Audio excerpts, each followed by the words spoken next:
Assalomu alaykum. Mana shunaqa ishxonamizga bu go'sht maydalag'ichimiz kelgan. Nomlanishi taxminan 10 yil undan oldingi yillarda ishlab chiqarilgan.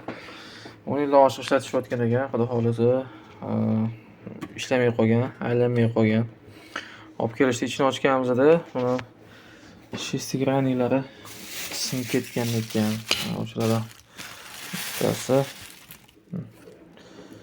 o'shani yengiladi xullas.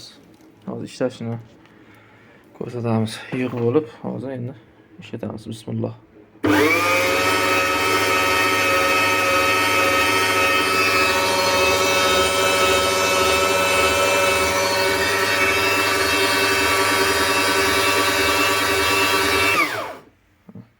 Xudo xolisa ishlayapti. Ko'pincha shu narsasi ketadi. Shu shestigranni. Endi shestigranni deymiz, bu ati boshqa nomlanadi. 6 qirrali narsamiz. Shu narsa sinadi ko'pincha. Shu o'rtalari ketib qoladi va shu narsa detallari sinadi. Shunaqa. Asosan shu narsasi ketishini bilib qo'yganinglar yaxshi bo'ladi o'zinglar uchun. Shunaqa.